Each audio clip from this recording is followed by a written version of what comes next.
नमः शिवाय। भगवान शिव शंकर के वैसे तो कई नाम हैं, लेकिन उनके भक्त उन्हें भोलेनाथ के नाम से ही पुकारना पसंद करते हैं।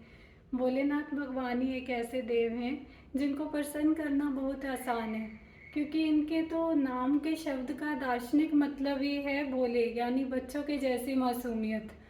तो भगवान भोलेनाथ को भोलेनाथ इसलिए कहा जाता है क्योंकि वो ना तो उनके अंदर किसी तरीके का अहंकार है, ना ही चालाकी। वो एक ऐसे देव हैं जिनको अपनी शक्ति पर कोई अभिमान नहीं है। भूत प्रेतों के संग रहते हैं, शरीर पर भस्म लगाकर रहते हैं, शमशान में बसते हैं।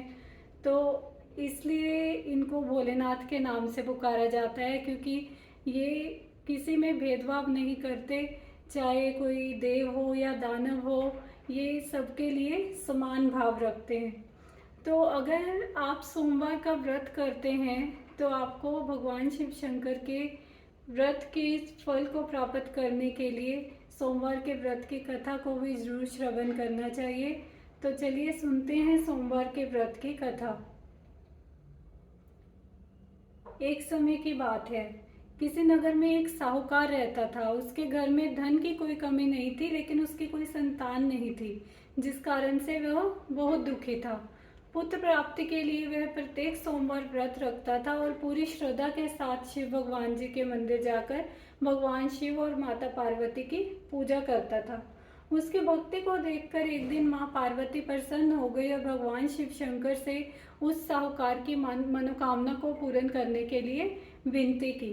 पार्वती जी की इच्छा सुनकर भगवान शिव ने कहा कि हे पार्वती, इस संसार में हर प्राणी को उसके कर्मों का फल मिलता है और जिसके भाग्य में जो है उसे वो भोगना ही पड़ता है। लेकिन पार्वती जी ने साहूकार की भक्ति का मान रखने के लिए उसकी मनोकामना पूर्ण करने की इच्छा जताई।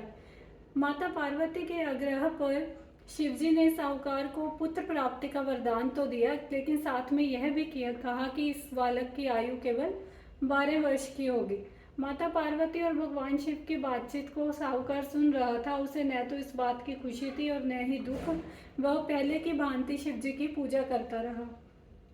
कुछ समय के बाद साहूकार के घर एक पुत्र का जन्म हुआ। जब वह बालक 11 वर्ष का हुआ तो उसे पढ़ने के लिए काशी भेज दिया गया। साहूकार ने पुत्र के मामा को बुलाकर उसे बहुत सारा धन दिया और कहा कि तुम इस बालक को काशी विद्या प्राप्ति के लिए ले जाओ और मार्ग में यज्ञ कराना। जहाँ भी यज्ञ करवाओ वहाँ ब्राह्मणों को भोजन कराते और दक्षिणा देते जाना। दोनों मामा भांजे इसी तरह यज्ञ कराते और ब्राह्मणों को दान दक्षिणा देते काशी की ओर चल पड़े। रात में एक नगर पड़ा जहाँ नगर के राजा की कन्या का विवाह था, लेकिन जिस राजकुमार से उसका विवाह होने वाला था वह एक आंख से काना था। राजकुमार के पिता ने अपने पुत्र के काना होने की बात को छुपाने के लिए एक चाल सोची। साहूकार के पुत्र को देखकर उसके मन में एक विचार आया। उसने सोचा क्यों ना इस लड़के को दूल्हा बनाकर राजकुमारी से ब्याह करवा दूं।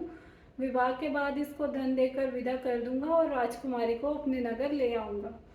लड़के को दूल्हे के वस्त्र पहनाकर राजकुमारी से विवाह कर दिया गया, लेकिन साहूकार का पुत्र ईमानदार था। उसे यह बात न्याय संगत नहीं लगी।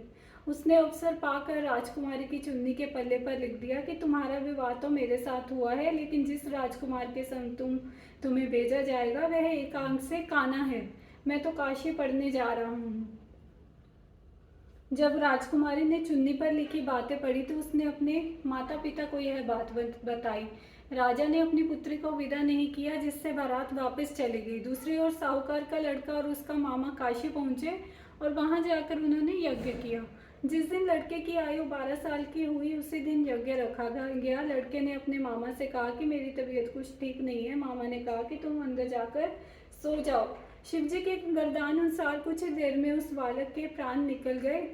मृत भांजे को देख उसके मामा ने विलाप शुरू कर दिया। संयोगवश उसी समय शिवजी और माता पार्वती उधर से जा रहे थे। पार्वती ने भगवान से कहा, स्वामी, मुझे इसके रोने के स्वर सहन नहीं हो रहे, आप इस व्यक्ति के कष्ट को अवश्य दूर करें। जब शिवजी मृत बालक के समीप गए तो वह बोले कि यह उसी साहूकार का पुत्र है जिसे मैंने 12 वर्ष की आयु का वरदान दिया था। अब इसकी आयु पूरी हो चुकी है, लेकिन मातृभाव से विभोर माता पार्वती ने कहा, हे महादेव, आप इस बालक को और आयु देने की कृपा करें, अन्यथा इसके वियोग में इसके माता पिता भी तड़प तड़प कर मर जाएंगे। माता पार्वती के आग्रह पर भगवान शिव ने उस लड़के को जीवित होने का वरदान दिया। शिव जी की कृपा से वह लड़का जीवित हो गया। शिक्षा समाप्त करके लड़का मामा के साथ अपने नगर की ओर चल दिया। दोनों चलते हुए उसी नगर में पहुंचे जहां उसका विवाह हुआ था। उस नगर में भी उन्होंने यज्ञ का आयोजन किया। उस लड़के के ससुर ने उसे पहचान लिया और महल में ले जाकर उसकी खातिरदारी की और अपनी पुत्री को भी उसके साथ विदा कर दिया। इधर साहूकार और उसकी पत्नी भूखे प्यासे रहकर बेटे की प्रतीक्षा कर रहे थे। उन्होंने प्रण कर रखा था कि यदि उन्हें अपने बेटे की मृत्यु का समाचार मिला तो वह भी प्राण त्याग देंगे, परंतु अपने बेटे के जीवित होने का समाचार पाकर वह बेहद प्रसन्न हुए। उसी रात भगवान शिव ने व्यापारी के स्वप्न में आकर कहा, हे श्रेष्ठी, मैंने तेरे सोमवार के व्रत करने और कथा श्रवण सुनने से प्रसन्न होकर तेरे पुत्र को लंबी आयु प्रदान की है। इसी प्रकार जो कोई इस सोमवार व्रत को करता है या कथा सुनता या पढ़ता है, उसके सभी दुख दूर हो जाते हैं और समस्त मनोकामनाएं पूर्ण होती हैं। तो बोलिए शंकर भगवान की जय।